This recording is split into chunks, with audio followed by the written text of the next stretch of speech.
যুকরানা ওয়া ইনাসা, তিনি যাকে ইচ্ছা ছেলে মেয়ে উভয়টা দান করেন।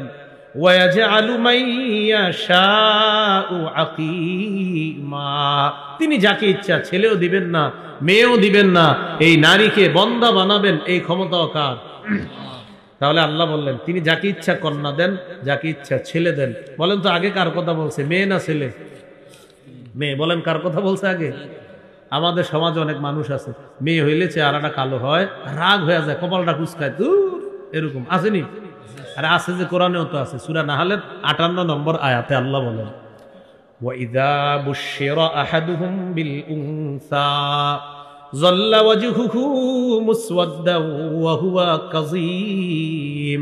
কিছু মানুষ আছে তাদেরকে যখন কন্যা সন্তানের সুসংবাদ দেওয়া হয় চেহারাটা কালো হয়ে যায় আর চেহারাটা খুব রাগান্বিত অবস্থায় হয়ে যায়। বন্ধুদেরকে জানায় রাখে, এই আগামীকাল স্ত্রীকে হসপিটালে নিয়ে যাচ্ছে, আল্লাহ চাইলে সন্তান হবে, তো আগামীকাল আপনার নিচে। কিন্তু কালকে আর বন্ধুদেরকে ফোন দেয় না, বন্ধুরা উল্টা ফোন দেয়, কিরে সুসংবাদ আসছে? হ্যাঁ তোকে বাতিজিস।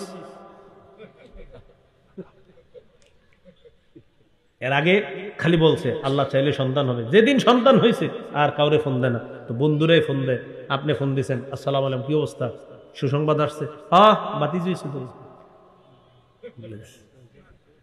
আর যদি ছেলে হইতো পুরা কুমিল্লা আপনাদের যে ভান্ডার সব, তাহলে আকীদাটা পোষণ করেন, একটু ঠিক করেন। মেয়ে দেয় কে?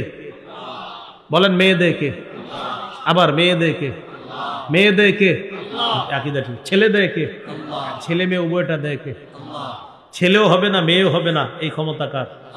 মনে থাকবেন ইনশাআল্লাহ।